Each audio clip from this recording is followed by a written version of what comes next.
अच्छा जी, तो चलिए हम अपने नेक्स्ट लेक्चर की तरफ है। और आज का लेक्चर हमारे लिए बहुत इंपॉर्टेंट है, बहुत ज़्यादा इंपॉर्टेंट है। आप चाहे किसी भी फील्ड में हैं, क्योंकि ये एपीआई के बारे में है और एपीआई के प्रैक्टिकल इंप्लीमेंटेशन के बारे में। तो let's start our this lecture. तो जी, सबसे पहले हम देखते हैं कि एल्गोरिदम मॉडल या एपीआईज क्या होते हैं एपीआई एआई में। Algorithm is the set of instruction या रूल्स जो कि हम कंप्यूटर को देते हैं एक स्पेसिफिक टास्क परफॉर्म करने के लिए। ठीक है, एआई में क्या रोल है एल्गोरिदम का?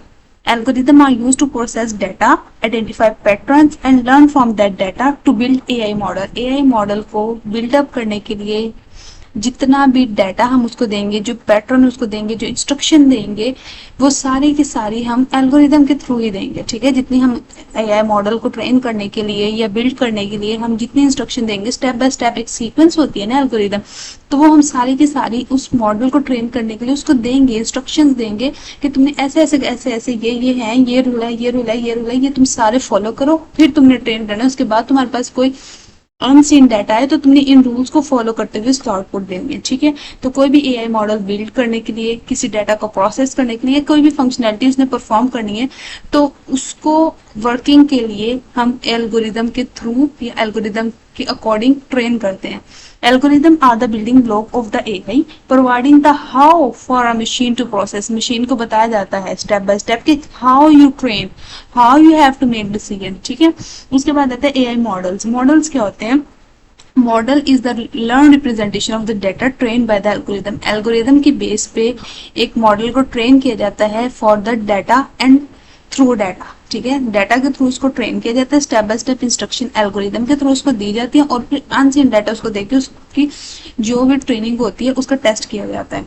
इन AI model are use to make predictions, decision and perform task based on the learn pattern. जो पैटर्न उसने लर्न किए होते हैं, जो एल्गोरिदम के थ्रू उसने स्टेप्स सीखे हुए होते हैं, उनके थ्रू वो प्रोडिक्शन करता है, डिसीजन करता है, परफॉर्मेंस कैलकुलेट करता है, पैटर्न आइडेंटिफाई करता है, डाटा को प्रोसेस करता है, डिसीजन मेक करता है। तो वो सारा के सारा काम वो डाटा के बेस पे करता है और एल्गोरिदम के थ्रू ट्रेन होकर एआई मॉडल अपनी आउटपुट देता है। ठीक है, API a set of rules or protocol that allow different software application to interact, different software application को आपस में इंटरेक्ट करने के लिए, एक दूसरे का डाटा एक्सचेंज करने के लिए, एक दूसरे से कम्युनिकेशन करने के लिए एपीआई यूज होती हैं।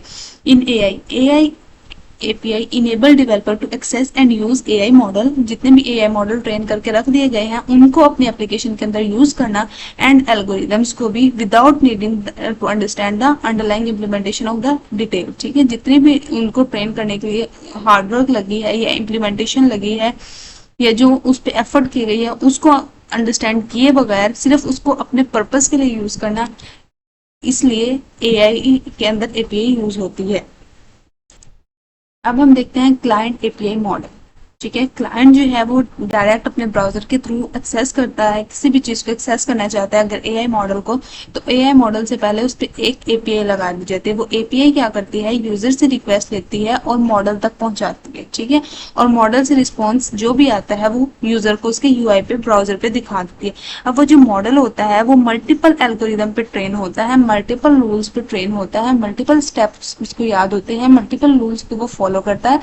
और वो जो रूल्स होते हैं वो किस बेस पे बनाए जाते हैं? वो इस बेस पे बनाए जाते हैं कि उसके पास किस तरह का डाटा आएगा। फॉर एग्जांपल, अगर उसने इमेज प्रोसेस करनी है तो वो जो एल्गोरिदम होगा उसके अंदर वो सारे रूल्स होंगे कि किस किस स्टेप के थ्रू वो इमेज को प्रोसेस करेगा और क्या उसमें से पैटर्न आइडेंटिफाई करेगा, एजेस निकालेगा, शेप्स आइडेंटिफाई करेगा, ये क्लासिफिकेशन करेगा, क्या करेगा। ठीक है, तो वो हर डाटा के अकॉर्डिंग मल्टीपल एल्गोरिदम बनाए जाते हैं और उस पर एक मॉडल को ट्रेन किया जाता है। उस मॉडल को जो क्लाइंट ने एक्सेस करना है वो एपीआई के थ्रू करेगा। ठीक है, algorithm are use to process data. Algorithm क्यों यूज होते हैं? डाटा को प्रोसेस करने के लिए, पैटर्न्स को आइडेंटिफाई करने के लिए, and learn from the data to build AI models. AI model are use to make prediction, decision and perform task based on the learn pattern. जिन पैटर्न्स को लर्न किया होता है उसकी बेस पे वो प्रोडिक्शन करता है या आउटपुट देता है। AI APIs enable developer to access and use AI model and algorithm without needing to understand the underlying implementation details. अब हम देखते हैं कि text generation using Google API. Google एक हम एपीआई यूज करके देखेंगे, प्रॉपर प्रैक्टिकल इंप्लीमेंटेशन भी करेंगे कि किस तरह से उस एपीआई को यूज करते हुए हम टेक्स्ट जनरेशन कर सकते हैं।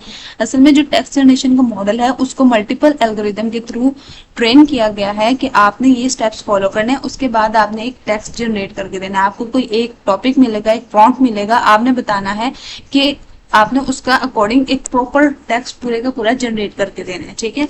तो हम चूंकि इतने ज्यादा उसकी अंडरलाइन डिटेल को तो नहीं देख सकते, इस वजह से हम एपीआई को यूज करेंगे कि किस तरह से हम ये काम करवा सकते हैं। उसके लिए सबसे पहले हमें एपीआई की जनरेट करना पड़ती है, वो जिस मॉडल को हमने यूज करना है उस स्पेसिफिक मॉडल की हम एपीआई की जनरेट कर लेंगे, ठीक है। हम उस स्पेसिफिक ऑर्गेनाइजेशन की हम एपीआई की जनरेट करेंगे और फिर उनके जितने मॉडल होंगे उनको यूज कर सकते हैं, ठीक है।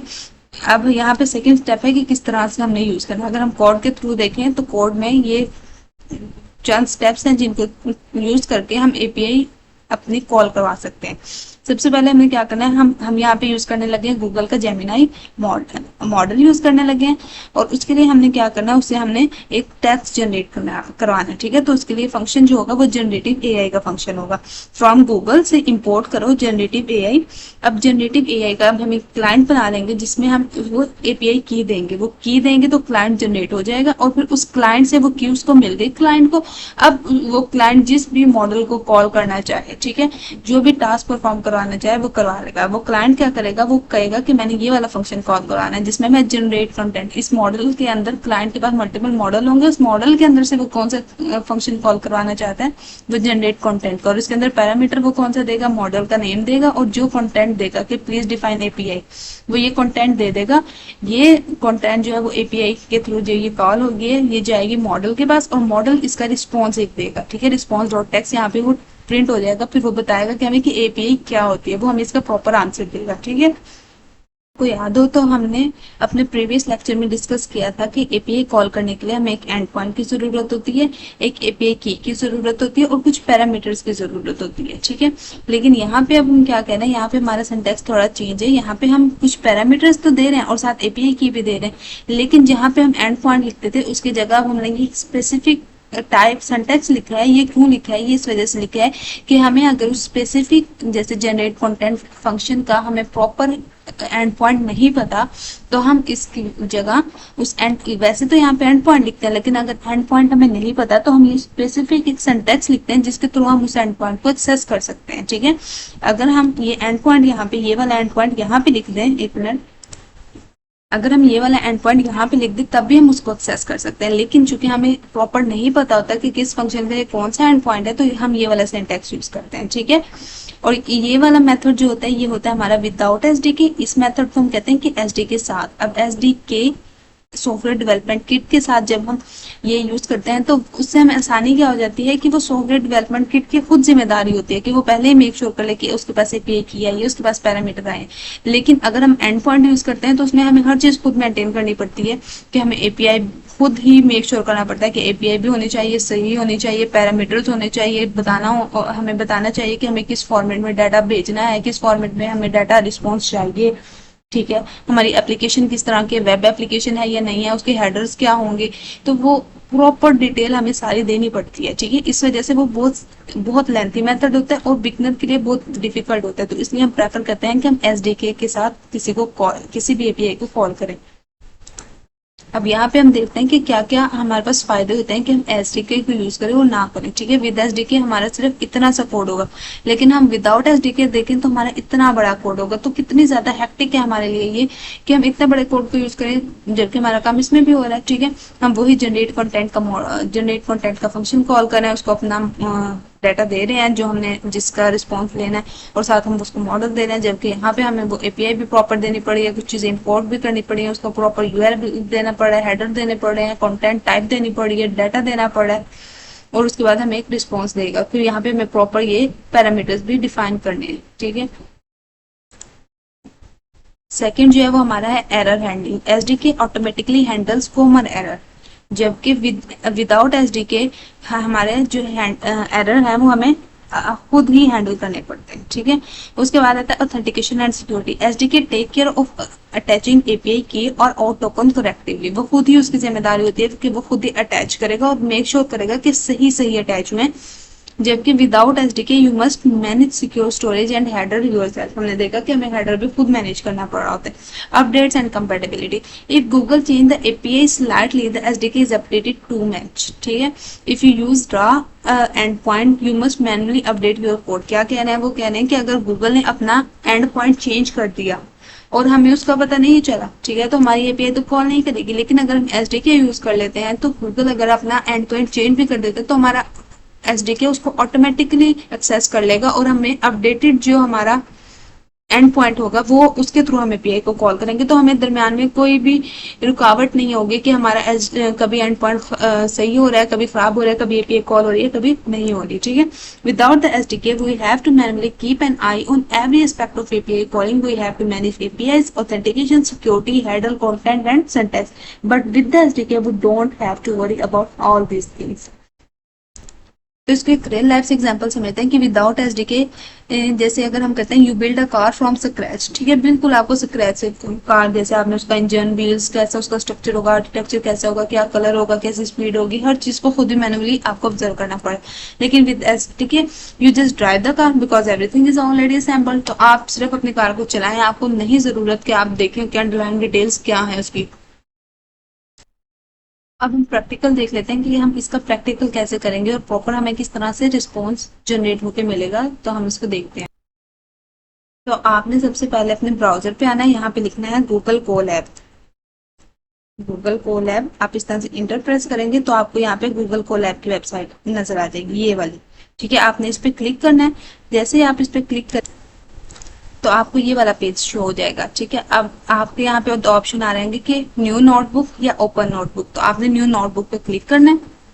क्योंकि मैंने पहले से ओपन किया हुआ इस वजह से वो मुझे शो नहीं करवा रहा कि आपने न्यू करनी है या प्रीवियस करनी है। अगर आपने न्यू करनी है तो आप यहाँ पे क्लिक करेंगे और यहाँ न्यू नोटबुक पे क्लिक कर देंगे और आपकी एक न्यू नोटबुक जो है वो यहाँ पे ओपन हो जाएगी। इस तरह से अब आपने यहाँ पे कनेक्ट करना है और इसको डिफरेंट जो सीपीयूज हैं उनके साथ कनेक्ट करना है ताकि उसको एफिशिएंसी मिल सके कि वो अपना टास्क परफॉर्म कर सके। और ये यहाँ पे आपको टिक का मार्क शो कर देगा कि ये ऑटोमेटिकली कनेक्ट हो गया डिस्क और रैम के साथ, सीपीयू के साथ, ठीक है। अब हम इसके अंदर वो वाला कोड पे अब हम ये वाला कोड जो है वो अपने गूगल कोलैब के अंदर पेस्ट करेंगे। चूंकि मैं यहाँ से इसको पेस्ट नहीं कर सकती इस वजह से मैंने इसको नोट पैड में पहले से लिख के रख लिया। मैं आपको दिखाती हूँ। इस तरह से ये मैंने अपने नोट पैड में ये लिख लिया और यहाँ से मैं इसको कॉपी करती हूँ। कॉपी करके यहाँ पे पेस्ट करती हूँ इस तरह से। अब यहाँ देखें तो यहाँ पे हमें चाहिए एक एपीआई की। चूंकि हम जेमिनाई का मॉडल यूज कर रहे हैं 2.0 फ्लैश, तो हम यहाँ पे जेमिनाई की एपीआई की फाइंड आउट करने के लिए हम जाएंगे गूगल स्टूडियो पे। आपने ऐसे ब्राउजर में आ जाना है और यहाँ पे लिखना है गूगल स्टूडियो। तो ये आपको एक वेबसाइट पे ले जाएगा यहाँ पे, ठीक है। आपने इस पे क्लिक करना है, आपकी वेबसाइट ओपन हो जाएगी और यहाँ गेट स्टार्टेड पे क्लिक कर देना है। गेट स्टार्टेड पे जैसे ही आप क्लिक करेंगे यहाँ पे आपको एक नजर आएगा ऑप्शन गेट एपीआई की। आपने इस पे क्लिक करना है। आपको यहाँ पे नजर आएगा कि यहाँ पे आपने करना है क्रिएट एपीआई की और यह आपको एक न्यू एपीआई की जो है वो यहाँ पे जनरेट करके दे देगा। चूंकि मैंने पहले से ही की हुई है इस वजह से मैं अपने इसी को कॉपी करती हूँ और वहां जाकर पेस्ट करती हूँ। अब इसको देखिए तो यहाँ हम पेस्ट करेंगे और अब हम इसको रन करते हैं, ठीक है। हमने उसको प्रॉपर दे दिया। तो ये हमें एरर दे रहा है। एरर ये हमारे पास लाइन का आ रहा है। इस लाइन को हम रिमूव करते हैं और इसको दोबारा हम एग्जीक्यूट करते हैं। तो ये देखिए हमारे पास रिस्पॉन्स जनरेट हो गया है कि API stand for application programming interface और यूजर हमें सारी उसकी डिटेल देगी, ठीक है। तो इस तरह से हमने अपने मॉडल को कॉल किया थ्रू एपीआई और हमने रिजल्ट देख लिया कि हमें टेक्स्ट जनरेट होकर मिल गया। अब यहाँ पे हम देखते हैं दूसरा एक कोड देखते हैं कि किस तरह से हम गूगल की जेमिनी एपीआई को यूज कर सकते हैं। अब हम देखते हैं कि विजन कैपेबिलिटीज के लिए हमने उसमें से देखना है कि हम उसको एक पिक्चर देंगे और हम बताएंगे कि उस पिक्चर का कंटेंट हमें जनरेट करके बताए कि उस पिक्चर के अंदर क्या है, ठीक है, उस इमेज के अंदर क्या है। तो हमने यहाँ से क्या किया, from Google import gen AI और वहां से हमने इंपोर्ट टाइप्स किया, रिक्वेस्ट किया और यहाँ पे मैंने अपने इमेज का पाथ दे दिया। जो भी इमेज का पाथ होगा उस इमेज के पाथ को मैंने स्टोर करवाया। उसके बाद मैंने एपीआई की के थ्रू अपने क्लाइंट को कॉल करवाया। क्लाइंट के अंदर डिफरेंट मॉडल है, उसमें से हमें कौन सा फंक्शन यूज करना है, जनरेट कॉन्टेंट का, और उसको हमने पैरामीटर्स दे दिए और हमने उसको बताया कि व्हाट इज दिस इमेज, ठीक है। ये हमने उससे पूछ लिया और वो हमें एक रिस्पॉन्स जनरेट करके दे देगा। तो हम देखते हैं इसको भी अपनी कोलैब में करके। तो ये मैं यहाँ से इसको कॉपी कर लेती हूँ जो भी मैंने इसको नोटपैड में लिखा हुआ था और मैं इसको अपने कोलैब के अंदर जाके पेस्ट करती हूँ। यहाँ पे मैं लिखूंगी तो ये मैंने इसको पेस्ट किया अब यहाँ पे पहले मैं आपको दिखा देती हूँ कि इमेज मेरे पास है क्या। इस पे मैंने क्लिक किया और मैं आपको दिखाती हूँ कि इमेज हमारे पास कैसी है। तो ये मेरे पास इमेज है और अब मैं देखती हूँ कि वो मेरे पास इससे रिलेटेड क्या कंटेंट जनरेट करके देता है।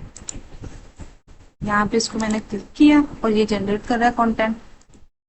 इसने फिर एरर दे दिया और उसकी वजह ये है कि हमने यहाँ पे इसकी एपीआई की रिप्लेस नहीं की। तो मैं यहाँ पे एपीआई की रिप्लेस करती हूँ। ये ऊपर मेरी है, इसको यहाँ से ही मैं कॉपी करती हूँ। आप लोग ये वाली ना टाइप कीजिएगा क्योंकि मैं इसके बाद ये वाली एपीआई की अपनी डिलीट कर दूंगी, आप लोग अपनी जनरेट कीजिएगा।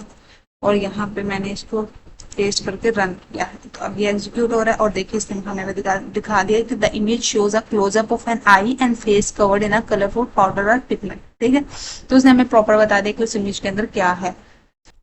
बिल्कुल इन्हीं स्टेप्स को फॉलो करते हुए आप भी अपनी एपीआई कॉल कर सकते हैं और आप अपनी बिल्कुल एपीआई की जनरेट करें, वहां पे साइन इन करें आप गूगल एआई स्टूडियो में और वहां पे अपनी एपीआई की क्रिएट करें, उसको पेस्ट करें और जो भी यहाँ पे इमेज आपने देनी है उसका पाथ आप कॉपी पेस्ट करें यहाँ पे और उसके बाद आप अपना टेक्स्ट जनरेट करवा के देख लें। अब यहाँ पे मैं आपको एक और इमेज का पाथ जो है वो यहाँ पे पेस्ट करके दिखाती हूँ ताकि आपको प्रॉपर पता चल जाए कि किस तरह से इमेज का पाथ यहाँ पे पेस्ट करना। तो आप ब्राउजर में आए, आप यहाँ पे सिंपल इमेज लिखें और इस तरह से इस पर क्लिक कर दें, आपको यहाँ पे मल्टीपल इमेज नजर आ जाएंगे।